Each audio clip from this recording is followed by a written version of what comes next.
नमस्कार दोस्तों, मैं हूं मनदीप यादव और ये है भारत का पश्चिम बंगाल, जो कि बहुत ही बड़ा। लेकिन क्या सच में 91 लाख वोट हटा दिया गया? क्या यहाँ लोकतंत्र के साथ खिलवाड़ है या फिर इसके पीछे कोई अलग सच्चाई छिपा है? तो गाइज, आज हम जानेंगे पश्चिम बंगाल चुनाव से जुड़ा वो सच जो शायद आपको कहीं साफ साफ नहीं बताया गया।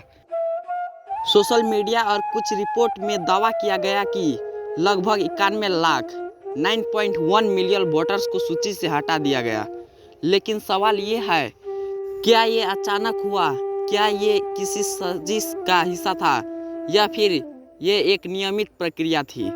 भारत में वोटर लिस्ट तैयार करने की जिम्मेदारी होती है इलेक्शन कमीशन ऑफ इंडिया की।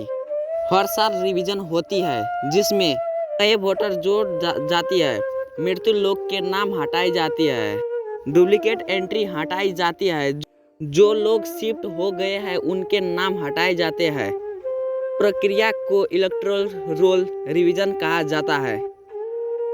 जब गहराई से जांच की गई तो पता चला ये हटाए गए नाम एक साल के नहीं थे, कई सालों की प्रक्रिया का कुल अंकट था।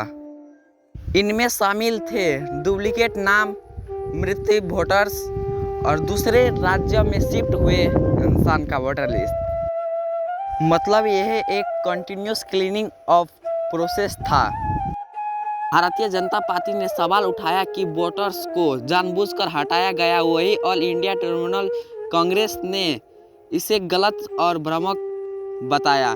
राजनीति में अक्सर डेटा को अपने नजरिया से पेश किया जाता है। नहीं, वोटर लिस्ट अपडेट की प्रक्रिया पूरे भारत में होती। हर राज्य में हजारों से लाखों नाम जुटते और हटाते हैं। यह एक सामान्य प्रशासनिक प्रक्रिया है।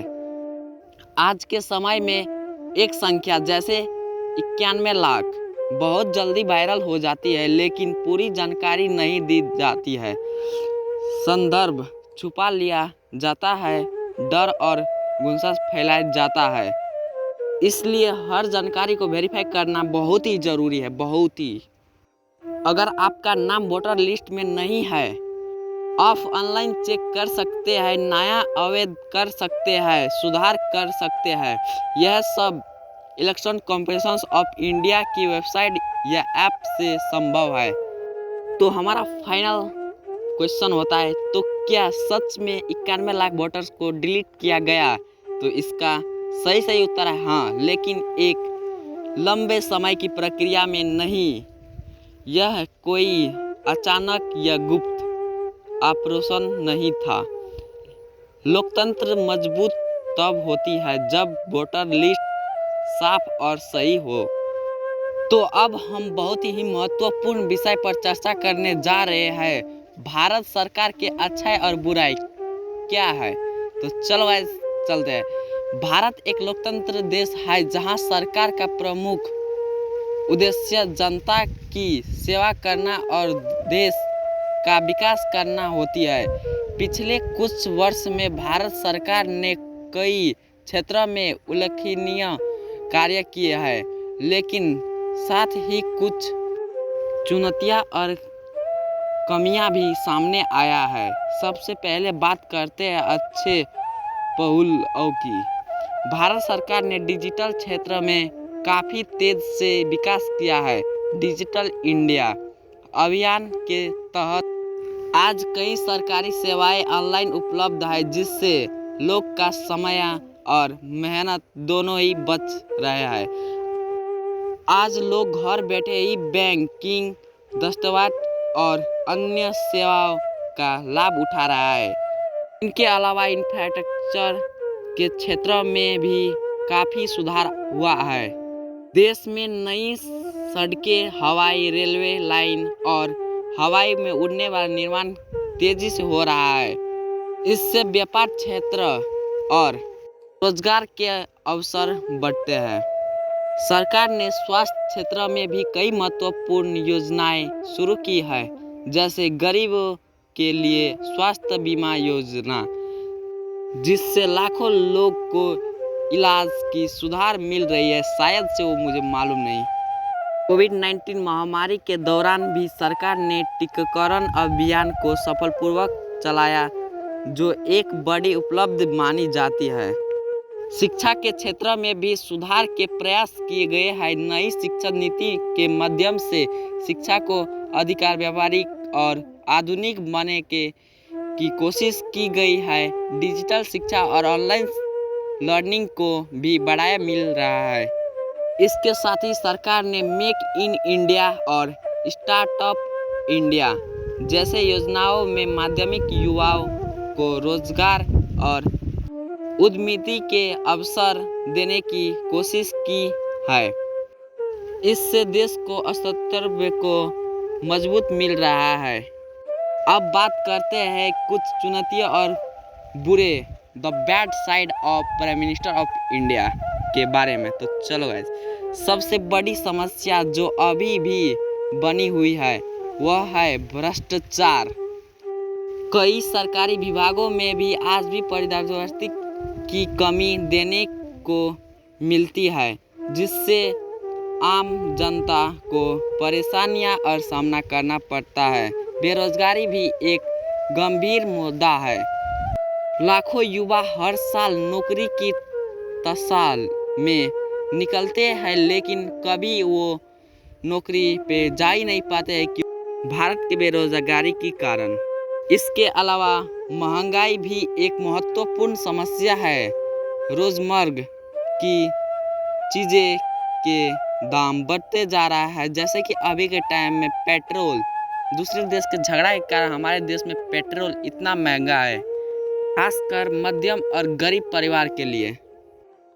कुछ क्षेत्रों में सरकारी योजनाओं का सही तरीके से लागू नहीं होना भी एक चिंता का विषय है।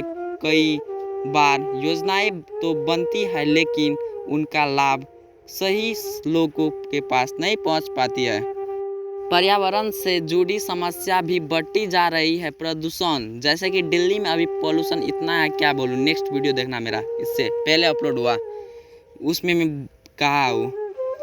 तो प्रदूषण, जंगलों की कटाई और जलवायु परिवर्तन जैसे चुनौतियां सरकार और समाज दोनों के लिए चिंता का विषय है। अंत में हम यह कह सकते हैं कि भारत सरकार ने कई क्षेत्रों में सराहनीय काम किए हैं और देश को आगे बढ़ाने के महत्वपूर्ण भूमिका निभाई है, लेकिन अभी भी कुछ कमियां और चुनौतियां हैं जिनमें सुधार करने की आवश्यकता है। भारत सरकार ने कई क्षेत्रों में अच्छे काम किए हैं, लेकिन कभी भी कुछ चुनौतियां हैं जिन्हें सुधार की ज़रूरत है।